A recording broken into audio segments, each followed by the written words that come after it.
To all my moms moving on, I have something amazing for you. If you're ready to move on from your engagement ring, the experts at Worthy can help you turn it into cash, fast and risk-free. Worthy does all the work, and their competitive auctions get you the best deal possible. Over 45,000 people have already moved on with Worthy.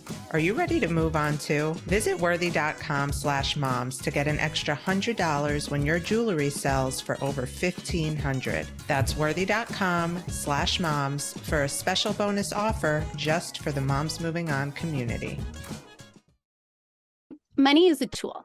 And the sooner we recognize it as simply that and put the emotions to the side, the sooner we can get a handle on it. Because with that tool, it gives us options, it gives us freedom, it gives us choices to be able to walk away from a spouse. I know firsthand, I have friends who did not leave toxic relationships because they didn't have their own money. And I hear that story all the time. And all the time, right? You're trapped. And the really dark reality is most domestic abuse is coupled with financial abuse.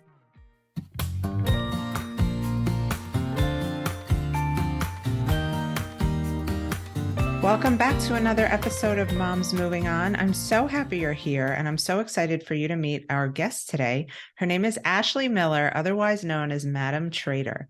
Growing up in Montana, Ashley was exposed to the market's impact on our lives through her family's business. As a finance professional, she has seen just how disproportionately the lack of market participation has negatively affected women. She has a passion for storytelling, problem solving, and helping her friends, family, and clients achieve their goals. She brings the stories of expert women traders to a broad audience through the Madam Trader podcast and hopes more women will be inspired to take charge of their own financial future and create the lives they want to live. Ashley, this hits home because this immediately transports me back to my mindset 6 years ago when I had just gotten separated. And I mean, I was working like I needed the money because I did. And I was in fear all the time of not having enough. I'm just so grateful that we get to have this conversation with you today. Thank you. I'm so excited to be here. I really appreciate having this conversation today. It's impactful for women, no matter what phase of life you're at. And certainly when you're going through a separation, it's just even more heightened. So it's wonderful to dive in with you. So tell us about Madam Trader. How did this all come to be? Yeah, absolutely. So Madam Trader came out of my work at T3 Trading Group, where I looked around and I said, hey guys, this is great. Where are all the women? And they said, yeah, we know. And I said, no, really, where are all the women? We know that women are good at trading. We know that women need to be in this space. What's happening here?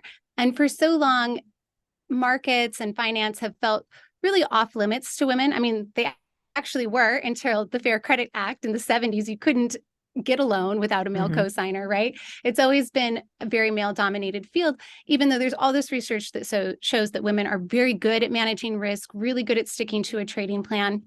And they said, okay, you do something about it. So I started just interviewing the women that we had in-house that were really successful, which is very inspiring and great. And then we really realized, okay, this is a bigger issue than just trading. You know, the pay gap gets a lot of attention in the news, which is really a valid topic. We really need to get that fixed ASAP. But bigger than that, it's the wealth gap. You know, the pay gap's about 80 cents to the dollar. The wealth gap is 32 cents to the dollar on average, and all the way down to 1 penny for women of color. So this is a massive problem, and it's definitely not women's faults. A lot of it comes down to lack of access, lack of accessible education. You know, we don't teach financial literacy in the public school system. And so we decided this isn't just about trading in the markets. It's about creating a space where talking about money is comfortable, it's accessible. We can get rid of any feelings of shame or try to alleviate a lot of the discomfort around it so that it's more approachable and you can take charge of it. Because ultimately, the more you understand finance, the more you can have freedom over your life. And the less you understand it, the more it's going to control your life. So just making that more available to women is our mission. That's a powerful statement in general. Like the less you know about anything, the more controlled you'll be by it. Wow, that's pretty deep. Well, I mean, I'll be honest. I was probably somebody who could really use your help when I first got separated. I, growing up, even through my 20s, had grand dreams of making it big one day and having wealth. And when I got separated, I realized I just wanted to get by and I just wanted enough financial freedom to go to bed at night without that like panic in my chest of if I lose a client or if I blow a tire, like how am I going to pay my Absolutely. rent this month? And I really was on a hamster wheel every month and never Mm, really got ahead of it. I know so many women listening are in that same place because they reach out to me and they say, my husband sure. was the breadwinner. I didn't wind up with a lot. I don't know how I'm going to make ends meet. Hmm. Help. And so I think this is where you come in. Like where can we start to just at least tread water in terms of our finances after divorce? Yeah, absolutely. It's so important. And, as you're very familiar with, finances are one of the main causes that lead to divorce, right? And so getting a handle on it is so important. And everyone's situation is different. So I would say the first thing to do is to just be kind to yourself. Wherever you've been, whatever the situation was like with your ex, just taking a moment to accept it, let it go, and then take stock of where you are now. So, whether you had a prenup or not, whether you had shared finances or they were separate, all of these things will play into that. But once you have separated and you've decided, okay, I'm on my own now and worked out the details with custody of your kids and whatnot, it's really important to take a look at your assets and liabilities and what your cash flow looks like. So for many of us, our cash flow is I get paid, I spend it all every month, I wait for my next paycheck, right? It's very common in this country, even if you're a I high feel earner. attacked. Yeah. Uh-huh. Yeah. No, and please don't feel attacked. It's I hope you feel seen No, I do. because this is something that happens to the majority of folks. And so the reality is when you are in a stressful situation, if you lose that client, if you blow a tire, if you have a medical emergency, how are you going to cover it? And so often what we fall back on is credit cards because they're easily accessible. And then we get in that spiral of credit card debt, which has incredibly high interest and compounds daily, which is why it can get out of hand. So the first thing I recommend is taking stock of what you earn and what you spend each month.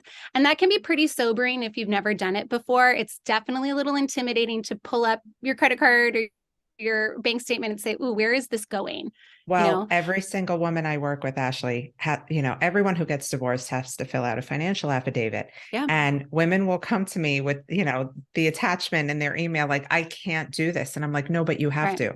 You have to, and Exactly. you can't be shy. This is not a place to, hide Right. how much money you spend at the salon. You need to know it's so important. Right. You have to be honest with it and to do it without judgment, which is much easier said than done because there's so much judgment around money, right? Like how did we grow up with it? Did our parents fight about it? Were we told it's impolite to talk about?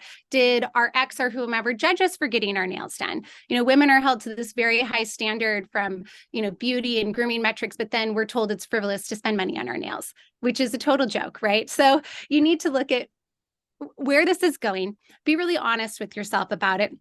And then you have to identify a couple of things. What is your absolute base level of living expenses, right? And what of those are going to change now that you've gotten divorced? Probably, your cost of living is going to go up if you were sharing the cost of a mortgage or rent, that kind of thing. So really being honest about what do my fixed expenses look like? My rent, my food, my insurance, that kind of thing. And where can I shift those around?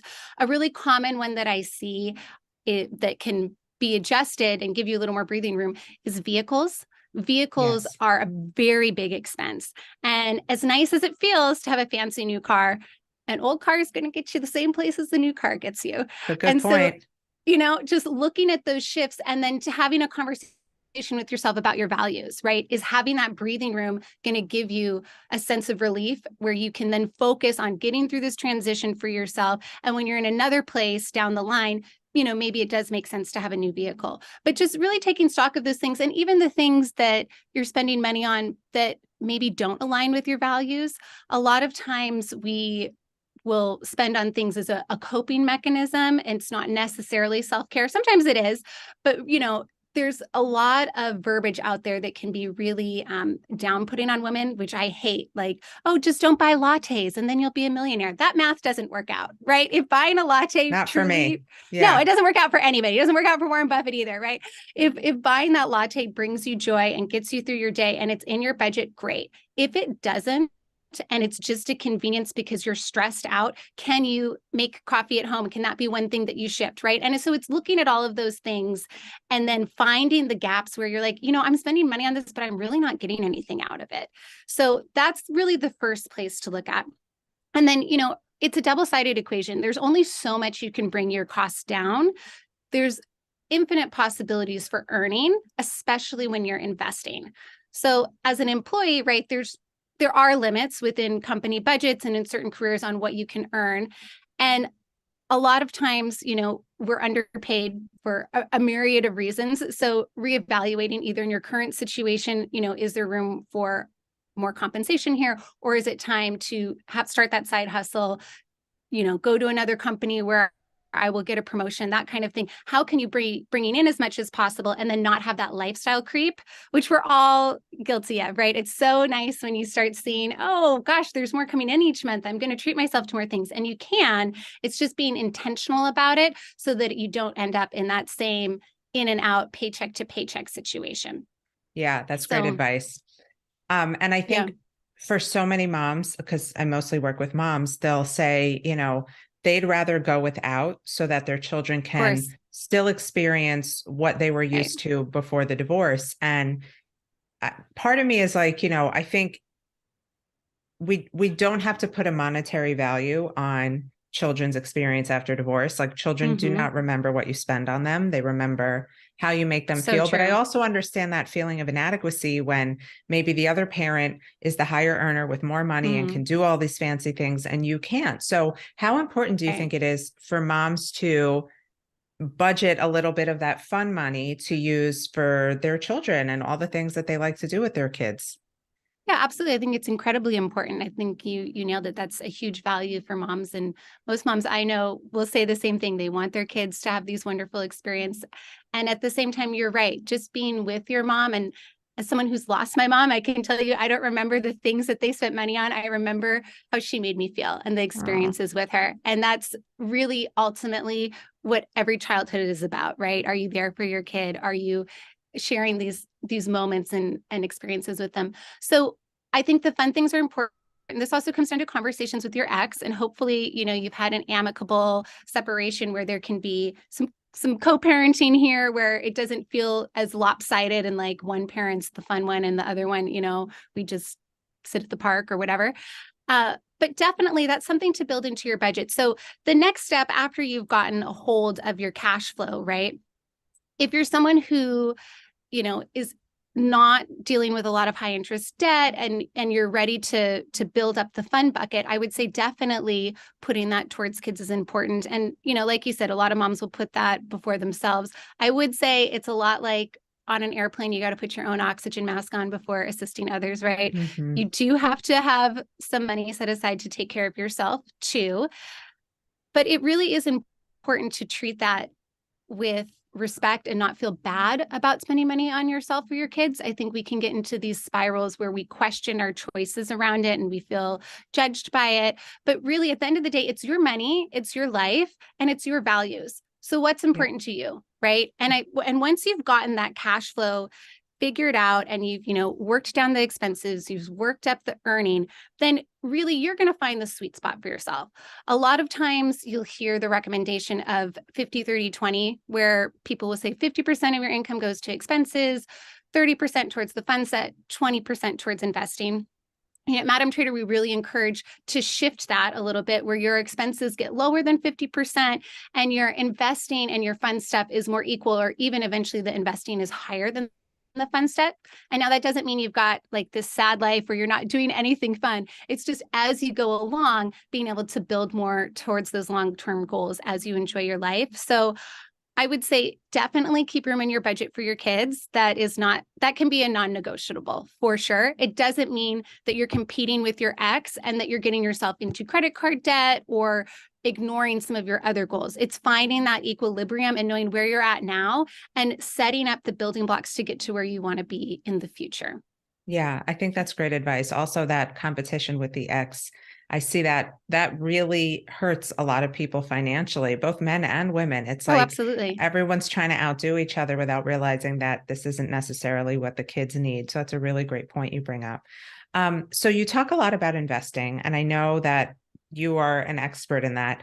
For women who are just starting out again on their own financially, Mm-hmm. investing sounds like a dirty word. Like I don't, I couldn't tell you how to go about doing that. That's why you're here. But how can somebody who has never invested, who doesn't understand the world of investments, where should they start in terms of investing? Like, what's the easiest Yeah. place to start?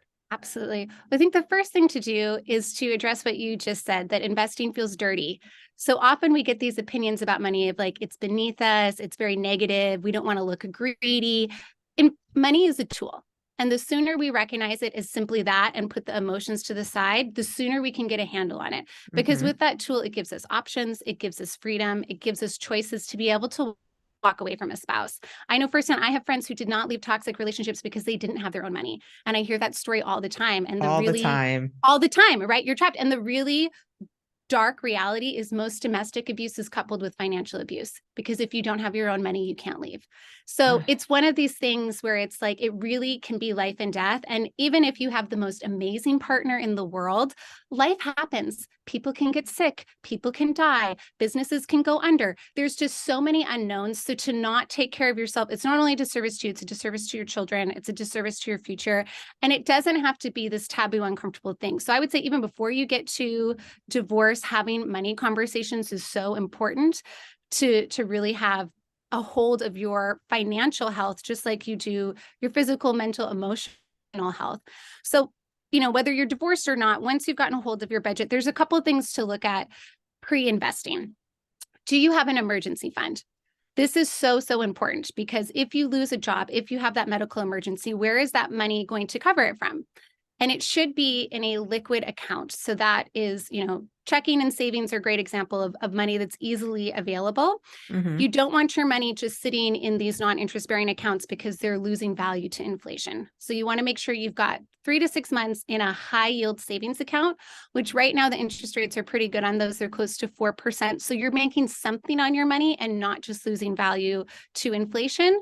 And then it's readily available if you've got an emergency. That's going to give you a lot of peace of mind before you start dipping your toe into investing and feeling like, well, I'm risking my money, I don't know what's going to happen with the stock market. Know that at least your bases are covered for an emergency.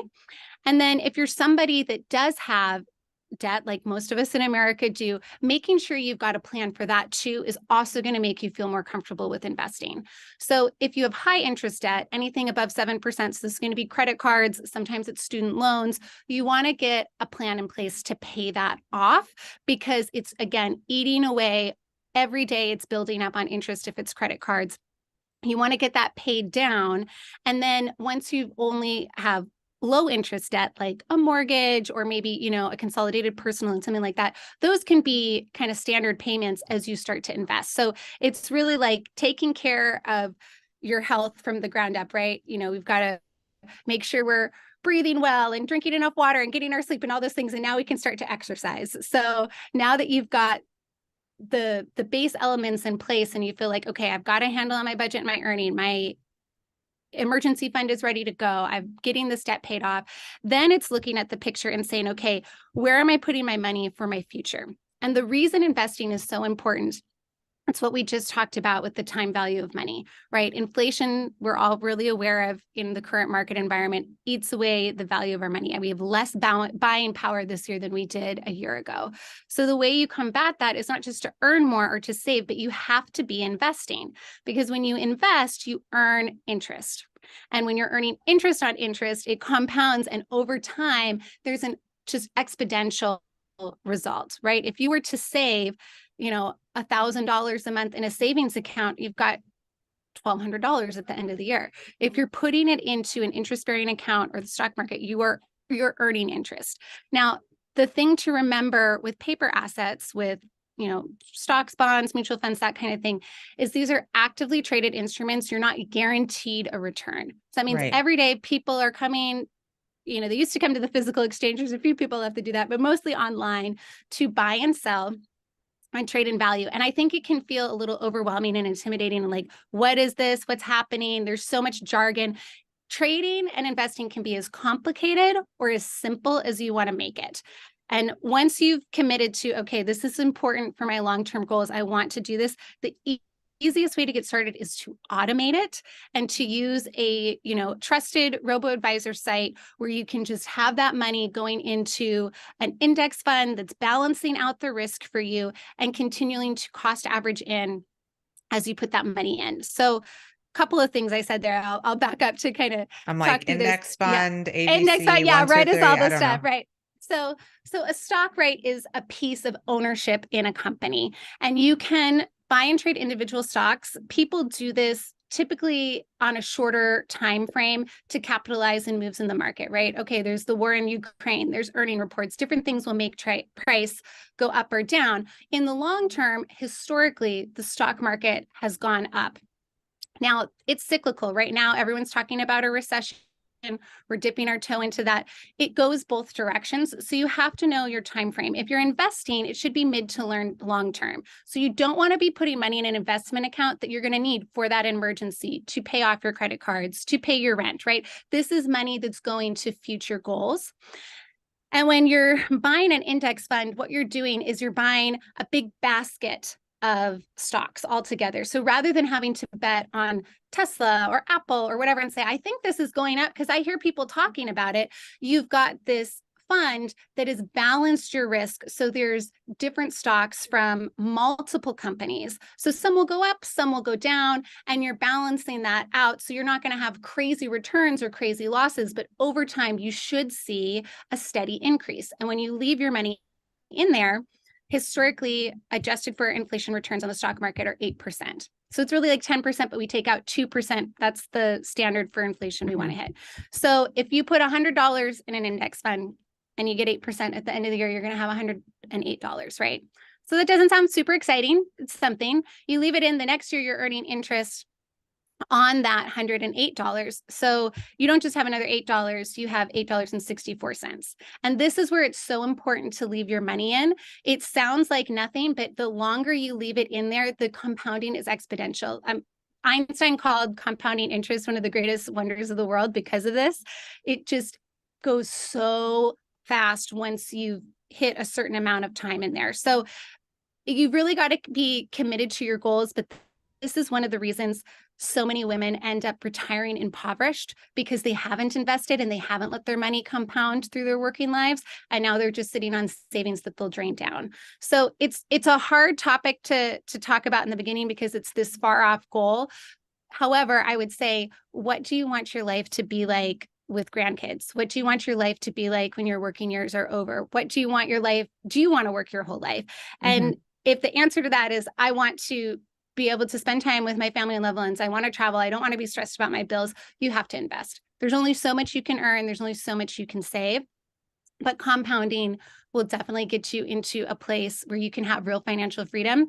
And a tool that I like to play with is a compound interest calculator. If you Google this, you can find a ton of them. There's a free one from the government. I just did this with a friend the other day because, today is tax day. So everyone's trying to get their contributions in. God, I said, it is.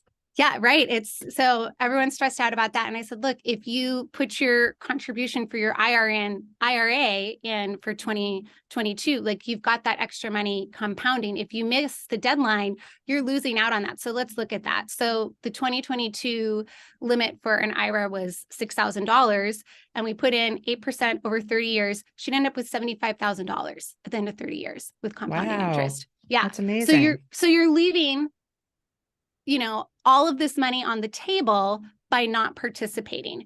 And I think it feels really intimidating when you see the stock market go down and there's all of this jargon and stuff, but really it's just understanding compound interest and how the time value of money, that's the bare minimum, right? And then if you want to get started and you're like, okay, I understand these concepts, I'm still a little overwhelmed, I don't really want to do this myself, but I want my money to be working for me, you can open a brokerage account really anywhere. I personally am a huge fan of Ellevest. It was started by Sally Krawcheck, who's a Wall Street Wonder Woman who really recognized, hey, investing isn't just a problem. It's really a problem for women. We live longer. We have career breaks. These products were made by men for men. I'm going to do it differently. So she has a ton of wonderful, accessible education. And they also offer impact investing. So like for myself, I have an IRA with them and I have that impact investing on. So I know that they are investing in companies that are, perhaps B Corps. They're focused on the environment. They have women on the board. They're doing things that are making a difference in the world. And that's one of the beautiful things about participating in the stock market is you can vote with your dollars. And at the end of the day, like, this is a capitalist country, whatever your feelings are on that, voting with your money is as powerful in a lot of ways as going and actually voting at the voting booth, because you can create the change you want to see by putting your money to work in places that are meaningful to you. That's So incredible. there's a lot of power behind it. Wow. Really, really great stuff. You are so knowledgeable in this. It's amazing to me. And you Well, make it also you easier to understand. Like I'm not educated in this at all, and I wish I were. And now I'm about to call my accountant and be like, it's time for an IRA, apparently, if nothing absolutely. more. So that Absolutely. feels like a safe place to start. Yeah, absolutely. I think just starting that brokerage account. So, like the example of LFS, that's a robo investor. So there isn't someone actively managing that money like they would in a mutual fund or a hedge fund, trading it every day. There's set parameters of risk, and then that gets rebalanced based on the algorithm. So there's a lower fee. It's typically about 0.5% on that. Mm-hmm. So it's a really accessible way to get started. And then you have to automate it. Just like paying down debt or paying or filling up your savings, your high yield savings account, automate those payments until you've hit those goals. And then you've got to automate your investments and treat it like a regular bill. You'll often hear people say you're paying yourself first. And this is really valid. The common equation that most of us use is we get paid and we say, okay, I've got to pay all these bills, my rent, my groceries, whatever. Then I'm going to do the things that I want to do. And then if there's anything left over, I'll save that. You need to flip the last two. You have to pay for Oh, your life, and then you've got to pay yourself. I treat my contributions as a bill.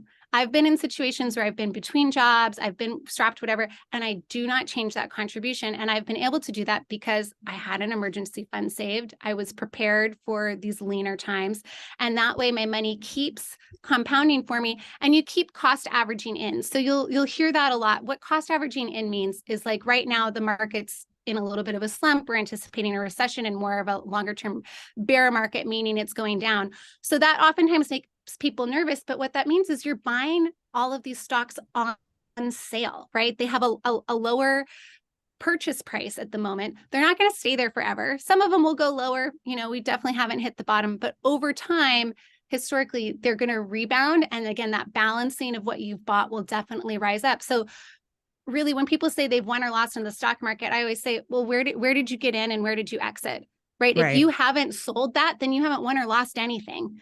Until you sell it, it's just like your home. You can say my home's worth whatever, but what did you sell your house for? Did you sell it? Then you really haven't made or lost anything until you sell it. Right. So by buying in times that are low and buying in times that are high, I could buy a stock for $50 today and I could buy it for $100 in September. So then the average price I've paid for that is $75. So again, consistently, rather than trying to time the market, which most people are not very good at. Some really sophisticated active traders can do it on a short time frame, but you're building in over time, and then you're committing to yourself, right? You're saying, I'm paying myself every month because I know when I retire, I want my life to be a certain way. I don't want to be depending on Social Security that may or may not be there. I don't want to be depending on a spouse that may or may not be there, or my children who may or may not have the funds to take care of me, right? I'm going to prepare for this time in my life. And it's not just retirement, right? This can also be more midterm goals. Certainly, there's accounts that you can set up for a child's education. You can earmark different accounts for buying a home or starting a business, or, whatever your goals may be. But really treating that as an essential cost and not a nice to have, I think, is the mindset shift that has to happen. And then again, you still leave enough for yourself to enjoy your life, to do the things that are meaningful with your kids. Like for myself, I'm in New York. I love going to Broadway shows. That brings me so much joy. They're expensive, but you know what? I put it in my budget and nobody can shame me about it or tell me that was a frivolous use of my money. That's what I want to spend my money on. I do. I'm still paying myself first. So it's not that I'm taking out of my investment accounts to go to those shows. It's that I've built it into the whole plan, and then I can feel guilt-free about it. And so whatever that thing is for you, identify what was really meaningful to you, and you have room for both. And over time, it's honestly, it's kind of like, I always draw the comparison to fitness. Everybody wants to be healthy. Everybody wants to be wealthy. It takes time and effort to build both. Truth. If you, right. And if you if you've never run in your life and you're like, I'm going to run a marathon, you don't walk out of the house and run a marathon. I mean, you probably won't finish and you'll probably hurt yourself and it won't, it's not going to go well. But if you say, I'm going to run to the end of the block, and then next week, I'm going to run to the next block, and you build up over time. It's the same with investing. A lot of times employers offer a contribution match in a 401k. So if you are someone who has that, at a minimum, you need to be putting in whatever that match amount is. It's typically around like 4%. So if you put 4% of your paycheck into a 401k, which is a retirement account, employer sponsors, versus we talked about an IRA, which is an individual retirement account. You can have both. You want to at least do that 4% because otherwise you're literally leaving free money on the table. Right. Yeah. So you want to minimum do that at the same time as paying off high interest credit cards and building up that emergency fund, what have you. Once you've finished paying those off, you've got more room now where you can say, well, what if I bump that to 5%? What if I bump it to 6%? And you keep going a little more. And it's just like adding a half mile onto your run, where little by little, all of a sudden it's like, oh, I feel comfortable now, right? If you look at just the end goal and not the steps to get there, it's so defeating, right? It's like, how would I ever get there? You've got to break it down into measurable, attainable steps, and then keep reevaluating them. Find someone that you can talk to about this. I think that's one of the biggest things is women have been taught forever that it's rude to talk about money. We're not supposed to do that. It's, it's impolite. Bullshit. You got to talk about it. Talk with your friends, and people will have different, levels of comfort. You got to respect that. There's a lot of, interpersonal trauma around money and the emotions of it, but find somebody you can talk to about these things who can also hold you accountable and say, like, are you still investing? What's changed? And that's, I think, one of the most powerful things that women do is we really are great at showing up for each other and supporting each other in our goals. Amen. Yeah. And so you don't have to do it alone. Right. Your passion for this is amazing. And I highly suggest anybody listening who has questions, please reach out to Ashley. This has been so insightful and so helpful and a little bit motivating for me personally. I'm not going to lie. Amazing. Thank you, Ashley. I think so many of your analogy about, personal wealth and fitness, so smart, but applies also to the moving on process as a whole, right? Yeah. Like you're not just going to wake up moved on. You have to put the effort in, just like with everything else. I love it. Ashley, where can everybody find you if they have more questions or if they want to get in touch with you? Absolutely. Well, you can email me at hello@madamtrader.com. I would love to hear from you if you have questions on anything we talked about today or topics we want to cover. I also break down a lot of these concepts in very short mini episodes on the Madam Trader podcast. You can find those on Spotify or Apple Podcasts. So you can listen about inflation for 10 minutes. You can listen about compound interest. We did an episode on the SVB bank collapse. If that's confusing and you want to know what really happened, check that out. We also have updates on our Instagram. That's Madam Trader NYC. So anything going on will be posted there. Love it. You are very wise. Thank you, everybody, for listening. Thank you, Ashley, for being here, and we'll see you next time on Moms Moving On.